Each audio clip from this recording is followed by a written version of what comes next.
this lecture, we will see something about the prior art in the switched mode power conversion. In the earlier sections, we had seen an overview of the switched mode power conversion, what kind of goals are set for switched mode power conversion, what are the components that are used, what are the major features of switched mode power conversion, etc. And following that, in this section of the lecture, we will see something about the prior art. How was power conversion done before the introduction of electronic switches? Power conversion was being done even before switches were invented, and these were done historically through several means. We will see the prior art just before switched mode power conversion came into existence, what kind of power converters were used, what were the principles of operation of this kind of converters, and how it eventually evolved into switched mode power conversion. So, the question is, how was power conversion done before the introduction of electronic switches? Now, we had seen that the power converter interfaces between the source and the load. For example, here what I have shown is a DC voltage source whose magnitude is V in, or the input voltage is available. The source has a voltage of V in. In the electrical power processing, normally power is transferred in a circuit by the passage of current across a voltage drop. We define power as the product of voltage and current if charged particles flow at a certain rate. Coulombs per second is called ampere. At a certain rate, we say that that is the electric current. And electric current, when it passes across a potential difference, that results in electrical power. Now, in this case, electrical power is available from a battery whose voltage is V in. A battery can be considered to be capable of supplying infinite amount of electrical charges, all charged to a voltage of V in. So, depending on the electronic charge and this voltage V in, every electron that comes out of this battery is capable of transferring an amount of energy to the load. This energy is normally defined as electron volt, electronic charge into voltage. The product of charge and voltage is energy, and we could say that a battery is capable of giving infinite amount of charge at a voltage of V in. Now, if this power has to be transferred to a load of resistance R at a voltage of V naught, which is say different from V in, then the question is, how do we interface this voltage source of V in with a load whose voltage requirement is V naught? In this case, V in and V naught are not equal to each other. So, there is a difference in voltage. So, in such a case, how do we deliver a voltage to the load V naught, which is from a source V in? So, the conceptual solution is to absorb this difference in a series element whose voltage drop is the difference between the two. For example, if V in is the input voltage and V naught is the output voltage, then we can have an additional in between element which drops a voltage which is V in minus V naught, so that the desired voltage of V naught is delivered to the resistive load R. In this case, the conceptual solution is to drop the excess voltage in a series element. We say excess voltage because in this type of power converters, the power converters which were used before the advent of switched mode power conversion used to provide voltage at the output which will be less than the voltage at the input. We can drop the excess voltage and deliver a voltage V naught to the load which will be less than V in. The reason for this is that the additional element that we are using here is capable of only dissipating energy, not capable of providing energy. With passive solutions, we can only drop voltage across the series element, and on account of this drop here, what is available at the output will always be less than what is available at the input. So, this type of a conceptual solution is what was prevalent before the advent of switched mode power conversion. Whatever we had seen as a series drop of excess voltage in an element can also be conceptually extended to a current source also. Supposing a DC current source of I in is available, a current source is capable of giving a constant current to the load against a variable voltage across the load. If the load available requires a certain current of I naught with a resistive value of R from a source which is I in, then how do we interface the current source which is I in higher than the load requirement of I naught? The conceptual solution is again following identical lines. We divert the excess current in a shunt element. You notice here that the input current, a part of that input current is diverted in a shunt element, so that what is delivered to the load is I naught. The difference I in minus I naught is diverted in a shunt element. Just when we wanted to drop an excess voltage in a series element, this is a dual of that solution.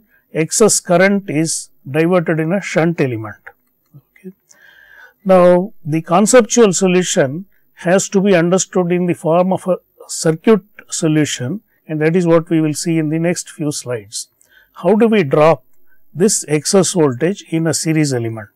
The simple solution is to use a passive element of a resistance Rs, so that the current through the load I naught is now V in divided by the total resistance of Rs plus R, but out of that I naught into R is what is going to provide V naught.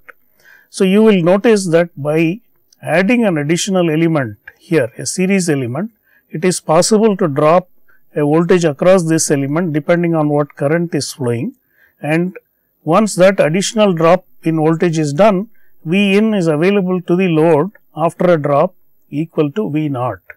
The excess voltage is now dropped in a series resistor.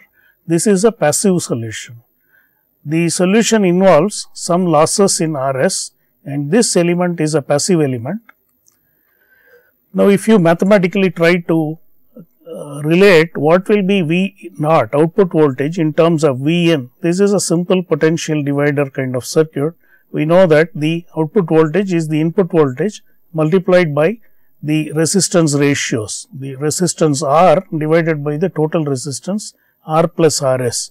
The same equation can be rearranged in the form of the required series resistance in order to control the output voltage to be V naught from a source voltage of V in for a load resistance of R.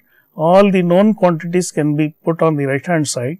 So, the unknown quantity Rs can be represented in terms of the load resistance multiplied by whatever is inside this bracket, which is the ratio of V in divided by V naught minus 1. An important point to notice here is that this will result in positive numbers of Rs only if V in is greater than V naught.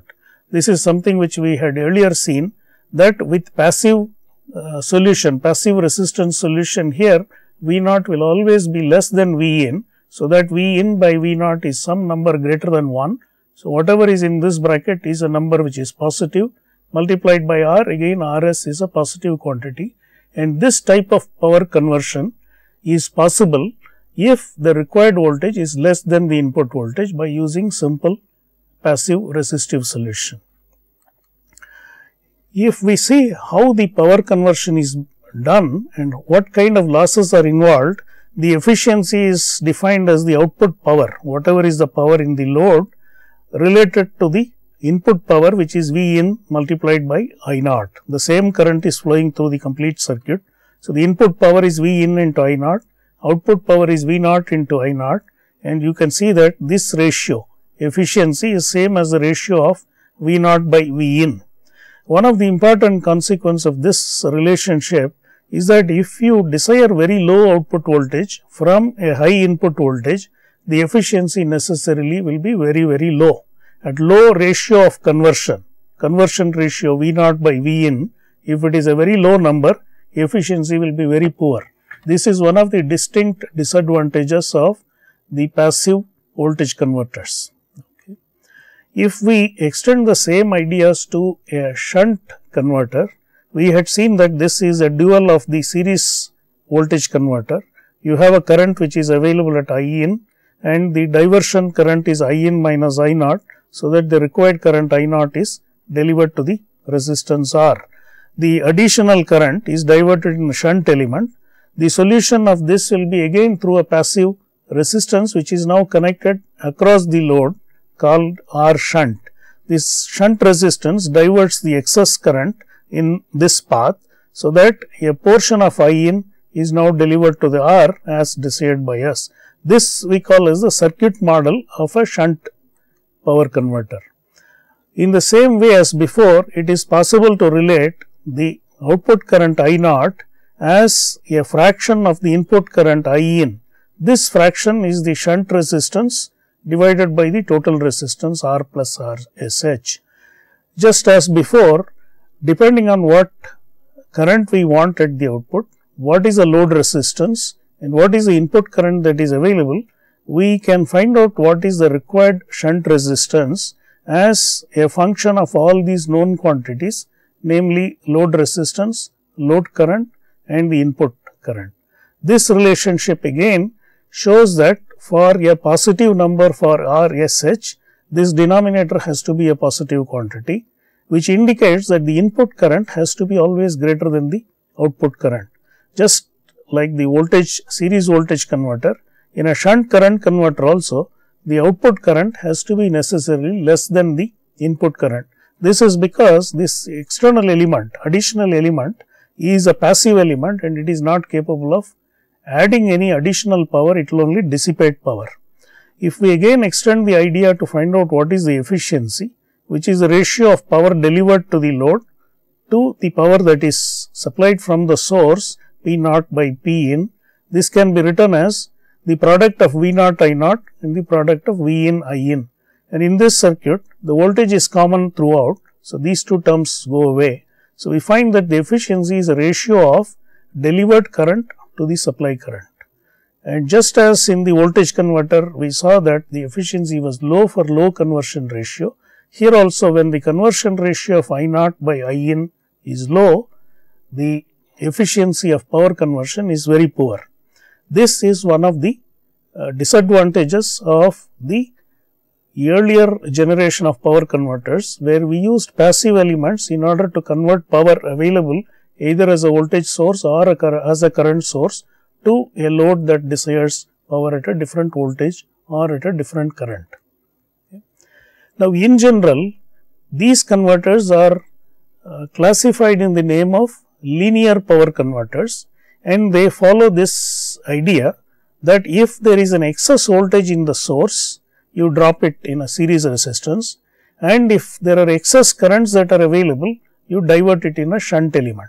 So, the general canonical model of a linear power converter, a power converter takes energy from a source and delivers it to the load with all the flexibility of controlling the load voltage and load current, will have these elements, a shunt element and a series element. Now, it is possible to control the power flow through the control of the shunt element, a variable resistance RSH. In such a case, such a converter is known as a shunt controlled converter. In the same way, it is also possible to do the control through this series element of RS, in which case these converters are called series controlled converters. So, in effect, we have two types of linear converters. One of them is a shunt controlled converter, the other is the series controlled converter. In general, the canonical model of control is having elements which are a shunt voltage dropping element, a series voltage dropping element and a shunt current diverting element. This gives us the full flexibility of controlling the load voltage as well as the load current, and in many applications one might use either a shunt controlled converter or a series controlled converter. In such converters, it is possible to take in power from a source whose voltage is at V in and deliver it to the load at a voltage of V naught by controlling the series element. This is the basic principle of the linear power converters, which were common before the switched mode power converters came into being. Now, we will take an example, a sample design we will look. This is known as a Zener regulator. This is a shunt controlled converter. It has a source at a voltage of V in and it has a load of R which requires a voltage of V naught, and there is a series element RS which will drop the excess voltage between V in and V naught. Now, this type of converters are the simplest of the voltage regulators, simplest of the power regulators, which has a shunt element which is a Zener diode. We will see graphically how the operation of such a converter works.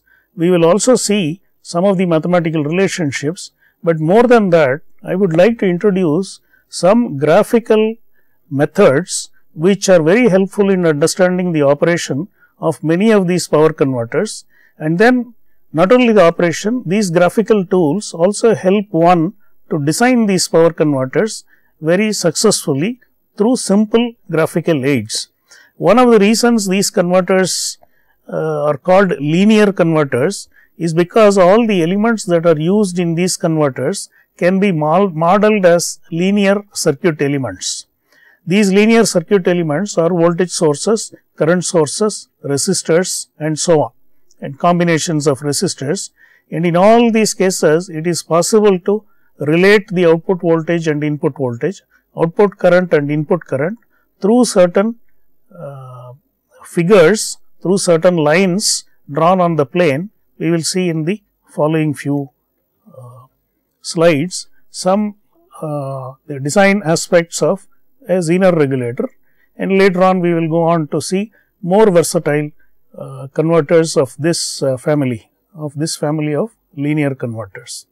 So, what you notice here is a source V in and a series dropping element RS, which is a resistance, and a shunt controlled element which is a Zener regulator, and the load which is demanding power at a voltage of V naught, whose resistance is R. Okay. Now, the series, the operation of the Zener regulator can be understood through several graphical constructions. So, what you see here is the circuit with V in, RS, V naught and Vz, and then the resistive load. So, what I have drawn here is an x axis of current and a y axis of V, and in this we can represent many of these operating points and make some constructions which will be very helpful in understanding the Zener regulator. For example, if I want to represent this R and V naught, R we know is a circuit element where the current through this R is proportional to the voltage through the resistance. So, I can now represent this load as a line on the Vi plane, as a line whose slope is same as vertical distance is V, horizontal distance is I. So, the slope of this line is equal to the value of the resistance. So, in this figure right now I have represented the current axis, the voltage axis and the resistance which is the load line, right. So, if the output voltage corresponds to a particular point here, you can draw a vertical line, horizontal line where it meets this line, and if you produce it downwards, the current seen here will be the current in the circuit. So, this is the load line representing the resistance on the Vi plane. Okay. Now, on this same plane, I have now introduced the voltage of this Zener. A Zener is a circuit element whose voltage is constant irrespective of the current through that. So, I have represented a line which is a constant voltage line. This line represents the voltage across the Zener. We assume that the Zener is an ideal device, so that the voltage across that is constant. Now, when I mark this line to indicate the output voltage, immediately because the resistance is connected across that, the current through this resistance can be found out by extending this line here and finding out this vertical. And what you see here is I naught. This would be the current that will be flowing in the resistance R. Okay. So, what we have now is a horizontal line representing the zener, a load line we started with, and this horizontal line represents the voltage across the load, and on account of the voltage across the load, the current in the load is I naught, which is also represented here. So, there is a current which is flowing in this I naught, there is a current flowing in this zener, there is a current flowing in this R, and there is a source voltage. So, we have now seen the load voltage, zener voltage and the load current as the resistance line, which is the load line, the output voltage, which is the zener voltage, and the load current, which is I naught. Now, if the load resistance is changed to different values R1, R2, R3, what you will see is that the load current will change, because the load line is having the same slope as the resistance. If R1 is the resistance, this is the load line and the load current is now I naught 1. If the resistance is changed to R2, the current is now I naught 2. The resistance is changed to R3, the resistance is I naught 3. So, 3 different resistance I have shown here. This is to indicate that on this VI plane, if the load resistance changes, it is possible to represent the load current in this. Okay. Now, for a fixed value of R, which is the full load condition, R is represented by this slope line. If supposing load resistance is infinity, then that load line is a vertical line. So, correspondingly, you will find full load current is I naught and no load current is 0. So, these are the 2 points that are shown on this. So, what you see here is the variation of the load current right from 0 to I naught, corresponding to the load line changing from vertical line for no load and a slanted line with the slope of R for the full load condition. Okay. Now, on the same VI plane, I have introduced now the resistance of RS as another line. What you notice here is the voltage on the left hand side V in is the voltage on this RS, and the voltage on this right terminal of RS is V naught. So, the current through this branch, through this RS, is given by V in minus V naught divided by RS. In this figure, if I also draw a line corresponding to V in, which is this vertical horizontal line above V naught, the difference between them is V in minus V naught, and if that voltage is divided by RS, what you get is the current in the zener. This I have plotted on no load condition, so that there is no current in the load current is 0. Under that condition, V in minus V naught divided by RS is completely zener current, because nothing is going into this. Now, if I simultaneously introduce both of them, there is a load, full load, which is I in, full load which is I naught because of this load line. Now, the current that you see here is I naught, which is in this direction, right? And then the current in the RS is V in minus V naught divided by RS, which is this full length here shown as I in, and I in minus I naught is the current which is going in the other branch. If you see this node, current coming in minus current going out is what is into the zener. So, the zener current is what is seen here as this IZ. Okay. So, now this represents the operating point of this complete circuit, where this line V in is the source voltage, this line V naught is the load voltage, and V naught by R is I naught, V in minus V naught by RS, this entire length here is I in, and I in minus I naught is IZ, or in other words, IZ plus I naught is I in. IZ is represented in this direction, I naught is represented in this direction. So, the sum of these two represents I in. Okay. Now, I have added one more condition. If the load varies from no load to full load, you will see that I naught varies from 0 to this full value, and if I naught varies by this amount, the V in minus V naught by Rs, I in remains the same value because V in also has not changed, V naught also has not changed. So, you will find that the Zener current now varies right from no load condition to full load condition. When the output load current is minimum, the Zener current is maximum, this end, right from here to here. And when the load current is maximum corresponding to this point, Zener current is minimum, full load condition. So, in effect, because V in and V naught are fixed, the current through Rs is always constant, and that current through Rs, this is the input current, and out of that input current, if the load current is 0, the entire current goes into the Zener, which is what you see here, and if the load current is some finite value, then V in minus load current is what is going into the Zener current. So, what you see as the variation here, maximum Zener current to minimum Zener current occurs at no load to full load. When the load is minimum, Zener current is maximum. When the load is maximum, Zener current is minimum. So, this graph helps in a way how we should go about designing such converters. Now, in this figure what I have shown here is a part load, neither the full load condition nor zero load condition, a part load condition where I naught is somewhere in between. So, you will see that the I in is again as before the full value, that I in minus I naught is the Zener current, which is now in between the previous cases. Earlier we had seen that this is the range in which the Zener current was varying, and in this example it is some value right in between. So, this picture completely represents the entire operations that are taking place in this circuit. One can do it through equations, but doing it graphically gives us a better insight into the conditions that the maximum Zener current occurs when the minimum load current is occurring, and the minimum Zener current occurs when the maximum load current is occurring, and many of these things are graphically obvious in this condition.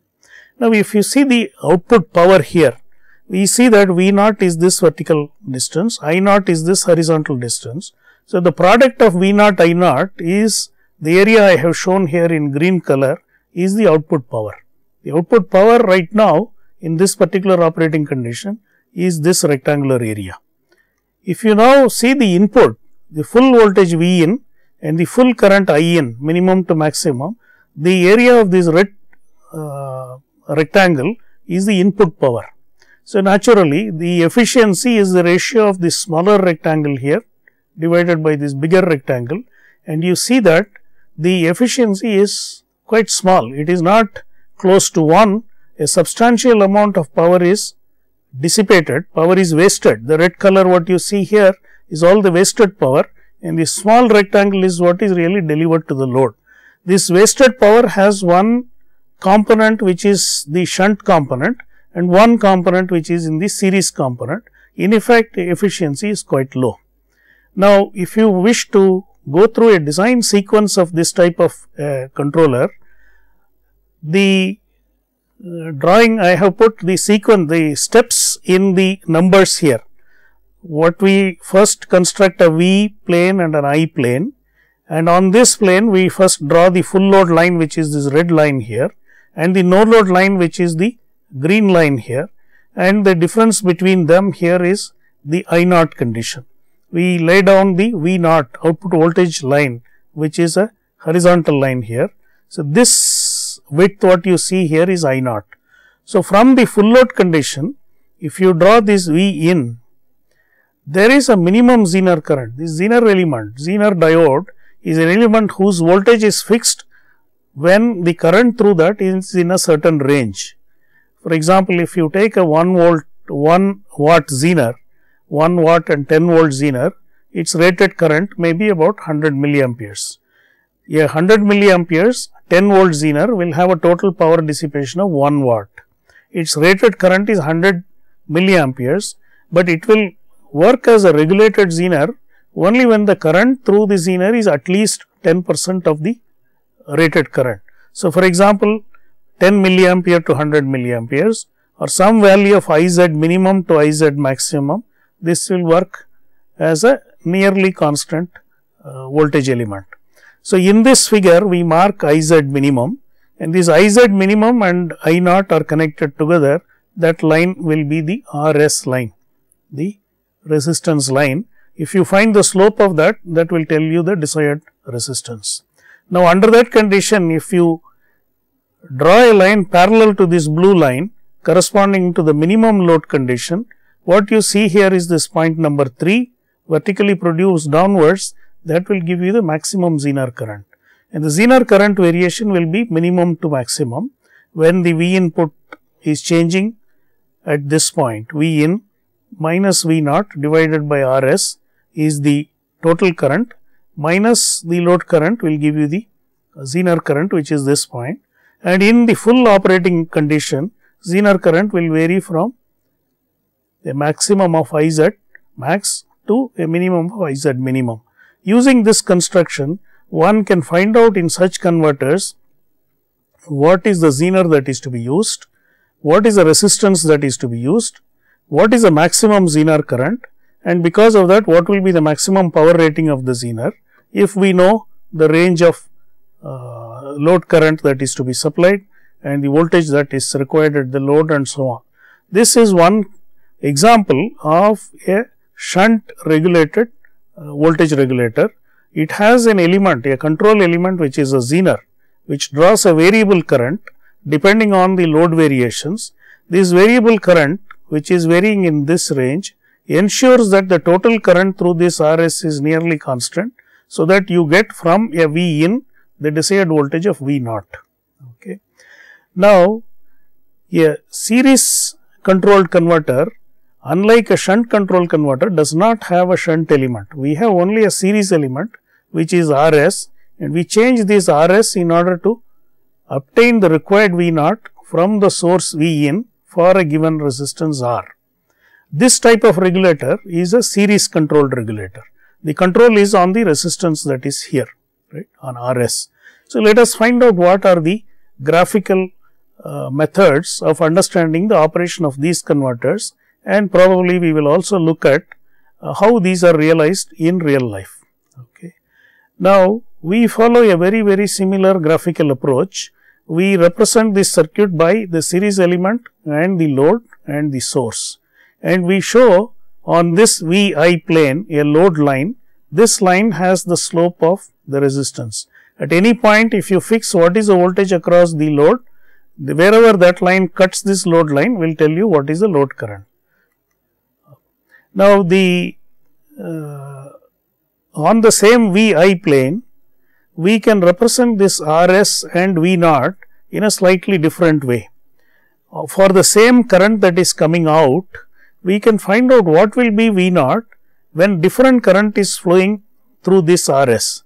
If 0 current is flowing through this RS, V naught will be same as V in, which is this point. And as the current through the circuit increases, the voltage at this point will be V in minus I into RS, which is this line. So, just as we had drawn a load line starting from 0 on this side, we can draw a source line starting from V in from this side. See, this load voltage is starting from 0 here. So, the load line will be a line starting from the origin. The source resistance is dropping a voltage from a voltage of V in. So, this line starts from V in, and as we draw more current, the voltage output voltage is dropping. Now, when both of them are present, when you draw the load line and the source line, the meeting point decides what V naught is. This is the source line, this is a load line, they both meet at a voltage V naught, and what you see here as this V naught intercept, that is the load voltage here, and if you produce it down, and whatever you see here will be the current in the circuit.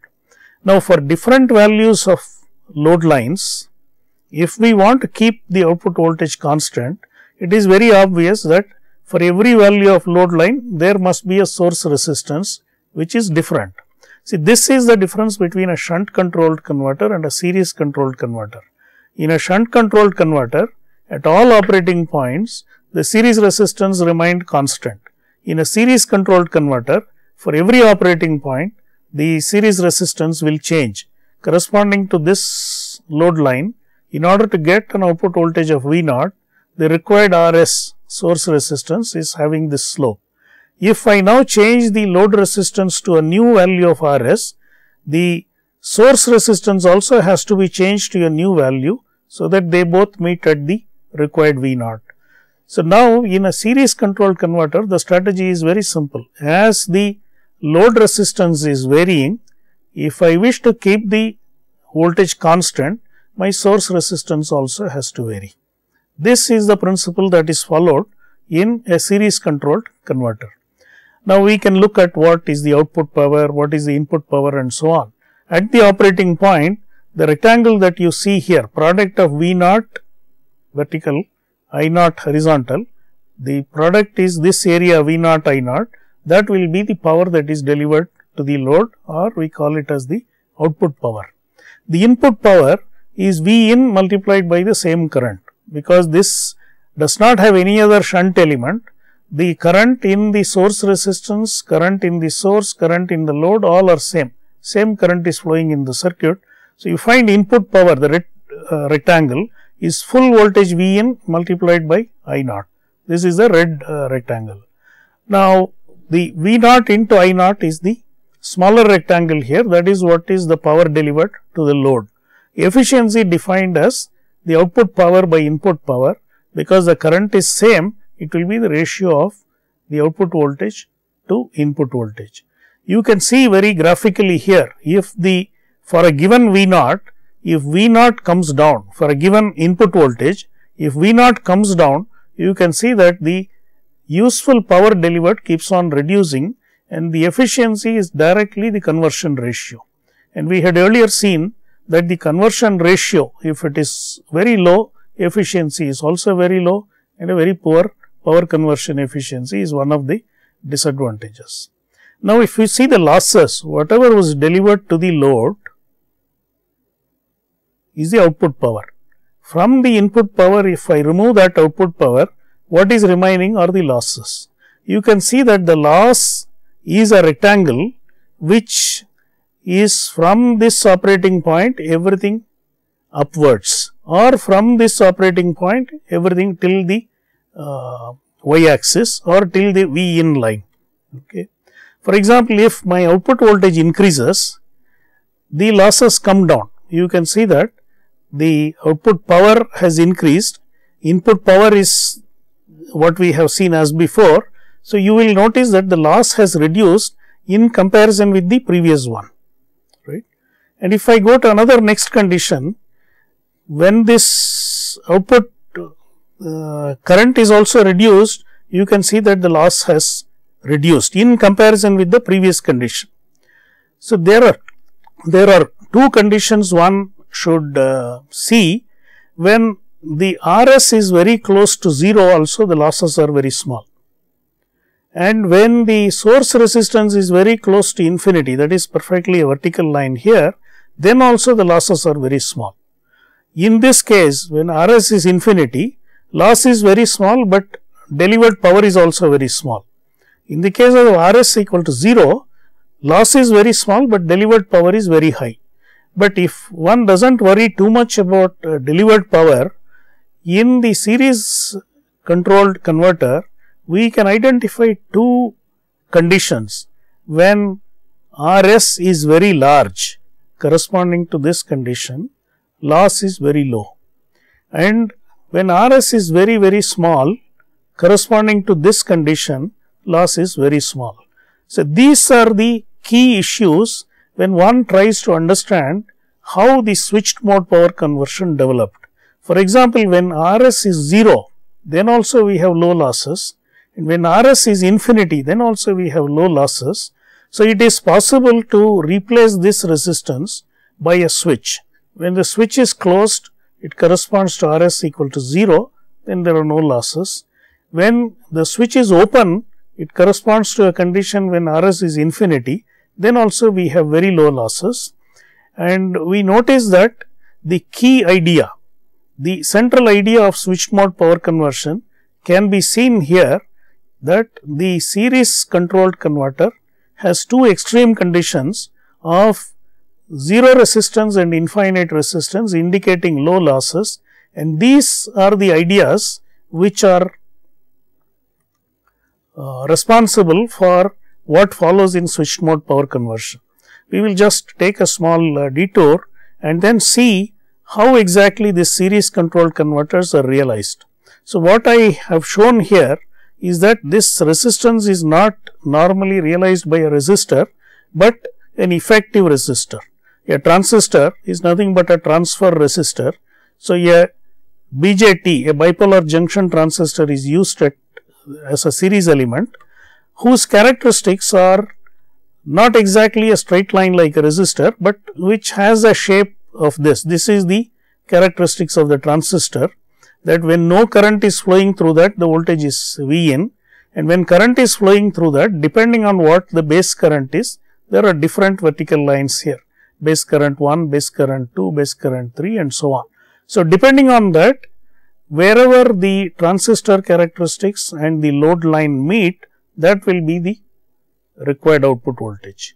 The same idea of what we had earlier seen, wherever is the source resistance line, which was a straight line in the case of a resistor, which is now a kind of a nonlinear characteristics in the case of a transistor, but the meeting point of the transistor characteristics and the load characteristics will be the output characteristics. How exactly do we realize this? If you see, this resistance is not manually varied, it is done in a closed loop fashion. The output voltage V naught is compared with the required voltage V naught star. The error is amplified with a number G, this is the gain G, and then it is added to some bias current JB, and the sum of these two currents is feeding the base current. Base current multiplied by the current gain of the transistor will be the emitter current.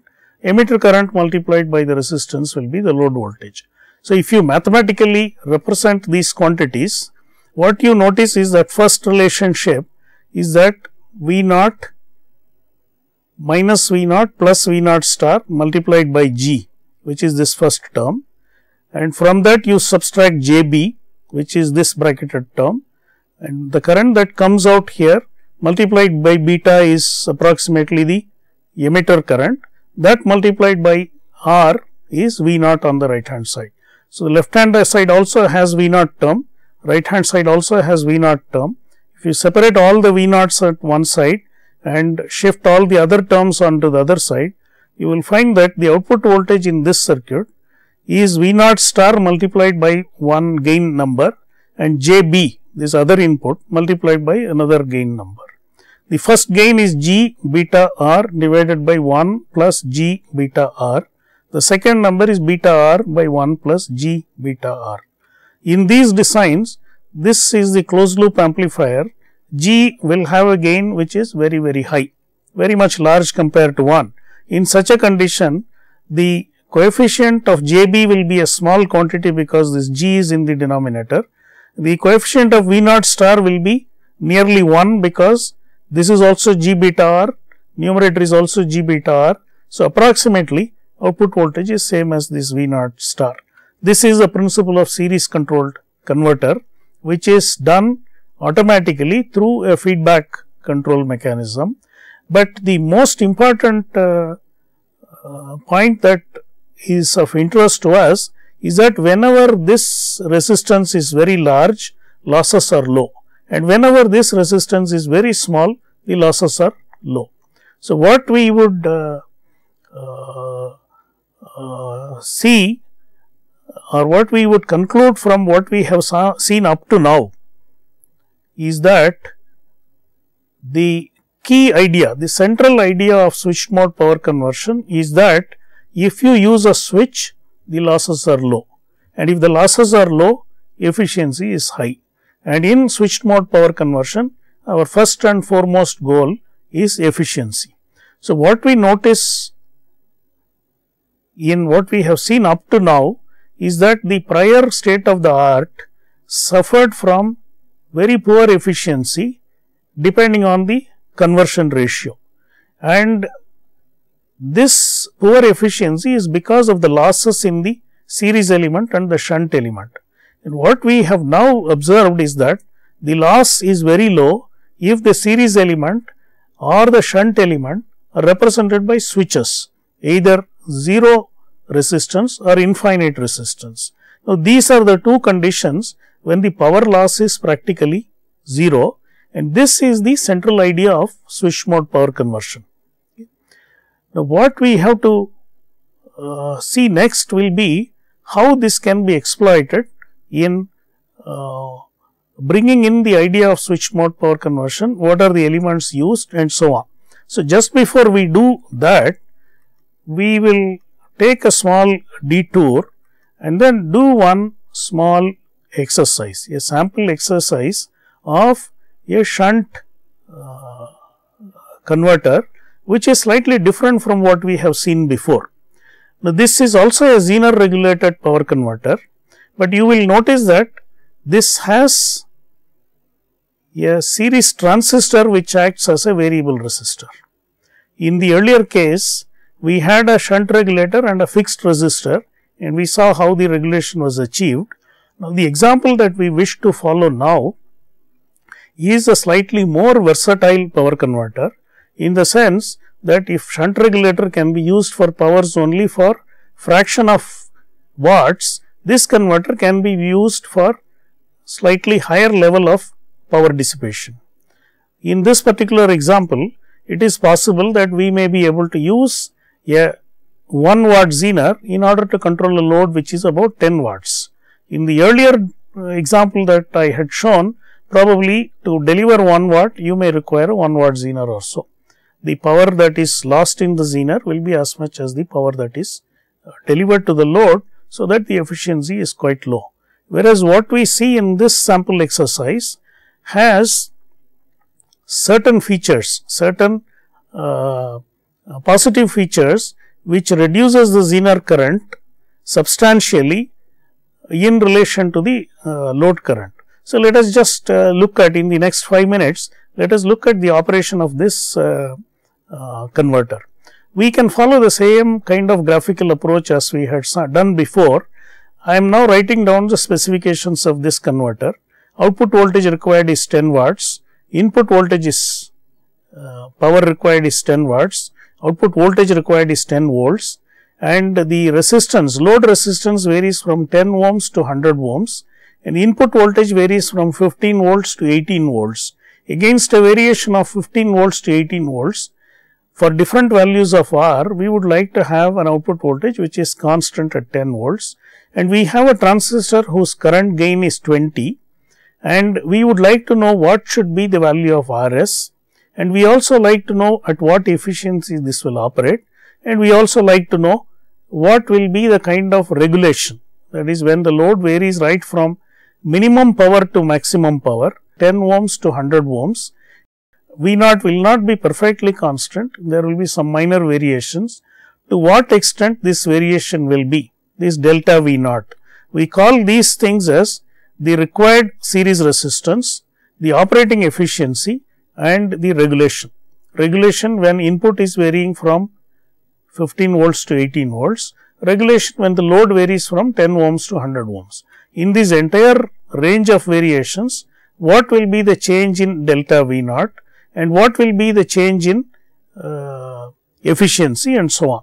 So, let us follow the same graphical approach. What I show here is now a vertical line which is the voltage line, the horizontal line which is the current line. I have shown two conditions, a resistance line corresponding to 1 ampere, that is 10 volts 10 ohms 1 ampere current, and a resistance line corresponding to 100 ohms where the current is 0.1 ampere. This is the range in which load current is varying, and we wish to have 10 volts as our voltage at the output. Ideally, the diode drops are considered negligible, so that Zener voltage and output voltage are same. So, you would say that we can use a Zener whose voltage rating is 10 volts. So, if we do that, we also understand how the current distribution is occurring here. This is the load current. Because the current gain is beta, I0 divided by beta will be the base current. Zener will have certain current, and then the voltage at this point is same as V0. V in minus V0 by Rs is the current in this branch. So, let us go back to this curve, because the base current or the current required at the base is the load current divided by beta. Now, this would be the current which is going out of that, out of this node at this point into the base.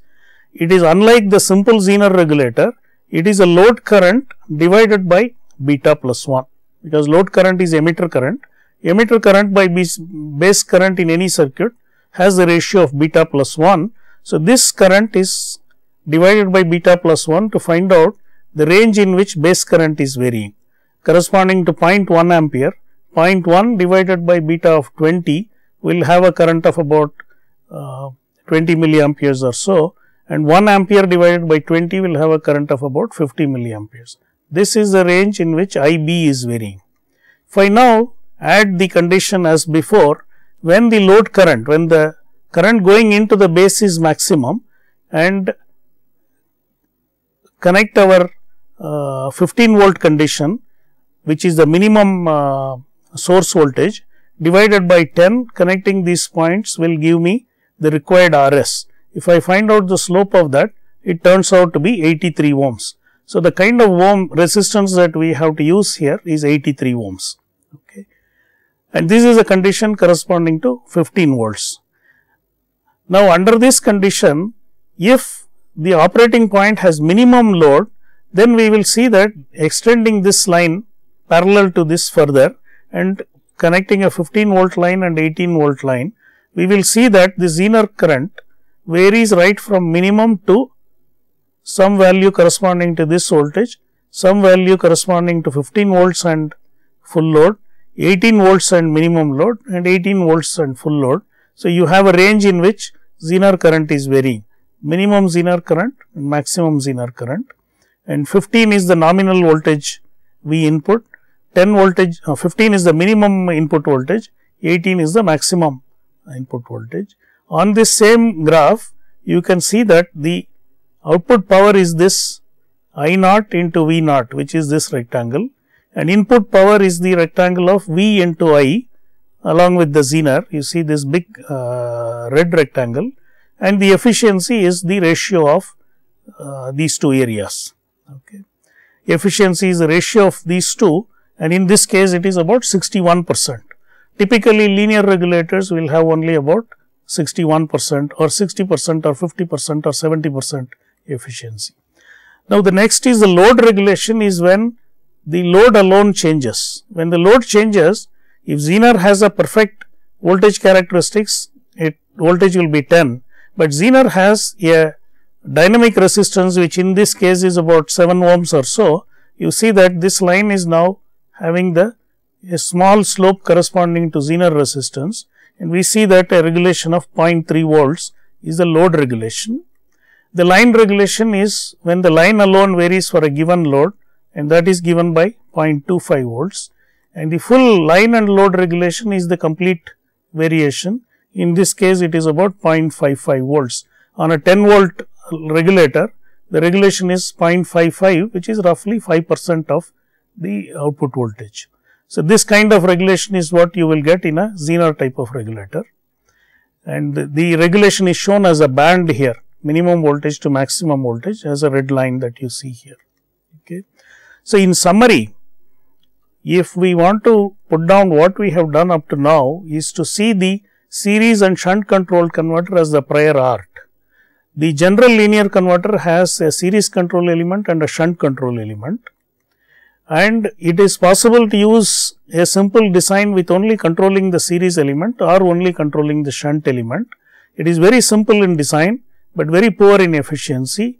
But the important point is, we notice the loss is low when RS is 0 or RS is infinity. So, these are the points which give rise to the central idea of low loss power conversion, which are switching converters.